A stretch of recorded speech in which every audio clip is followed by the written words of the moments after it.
সিরিয়ার নৌবহরে হামলা করেছে ইসরায়েল। সিরিয়ার ভূখণ্ডে ৪৮ ঘণ্টায় ৪৮০টি হামলা চালিয়েছে ইসরায়েল। ইসরায়েলের সামরিক বাহিনী জানিয়েছে সিরিয়ায় ১৫টি নৌযান, বিমান বিধ্বংসী ব্যাটারি, অস্ত্র উৎপাদন ক্ষেত্র সহ বিভিন্ন অবকাঠামোয় এসব হামলা চালানো হয়েছে।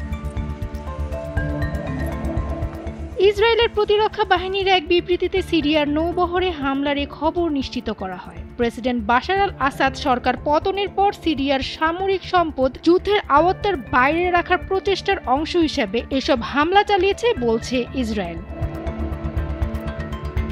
বিবৃতিতে আরও বলা হয়েছে, সিরিয়ার আল বাইদা ও লাতাকিয়া বন্দরে গত সোমবার রাতে হামলা চালানো হয়। এখানে ১৫টি জাহাজ নোঙর করা ছিল। বিবিসি বাংলার এক প্রতিবেদন অনুযায়ী হামলার পরে ধারণ করা লাতাকিয়া বন্দরের একটি ভিডিও ফুটেজের সত্যতা যাচাই করেছে বিবিসি।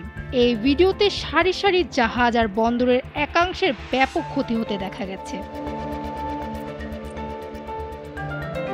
লন্ডন ভিত্তিক পর্যবেক্ষণ প্রতিষ্ঠান Syrian observatory for human rights থেকে জানা যায়, গত রবিবার বিদ্রোহীদের হাতে বাশার আল আসাদের সরকার পতনের পর থেকে সিরিয়া জুড়ে ৩১০টিরও বেশি হামলা চালিয়েছে ইসরায়েলের সামরিক বাহিনী।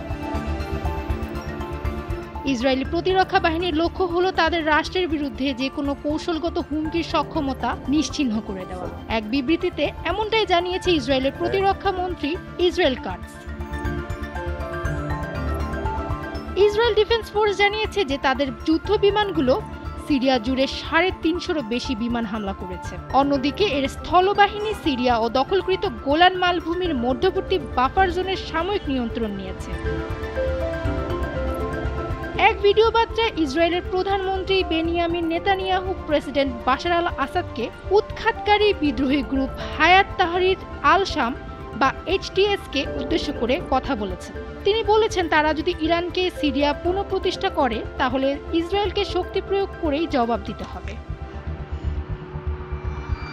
সিরিয়ার রাজধানী দামেস্ক ছাড়াও দেশটির হোমস, তারতাস, পালমিরা শহরেও ইসরায়েলি হামলার ঘটনা ঘটেছে। ইসরায়েলি সামরিক বাহিনী জানিয়েছে, এসব হামলার লক্ষ্যবস্তু করা হয়েছে সিরিয়ার বিমান ঘাঁটি, সামরিক যান, বিমান বিধ্বংসী অস্ত্র, অস্ত্রের উৎপাদন ক্ষেত্র, অস্ত্রাগার সহ বিভিন্ন অবকাঠামোকে। তারা বলছে, সিরিয়ার সামরিক সক্ষমতাকে বিদ্রোহীদের হাতে চলে যাওয়া রুখতে এমন হামলা চালানো হয়েছে। বিদ্রোহী যোদ্ধাদের মাত্র ১২ দিনের অভিযানে গত রবিবার বাশার আল আসাদ সরকারের পতন ঘটে। বাবা হাফিজ আল আসাদ ও ছেলে বাশার আল আসাদ মিলে টানা ৫৪ বছর সিরিয়া শাসন করেছে। এর মধ্যে সর্বশেষ ২৪ বছর ক্ষমতায় ছিলেন ছেলে বাশার আল আসাদ। ফামিহা সুহরাওয়ার্দী, Daily Sun.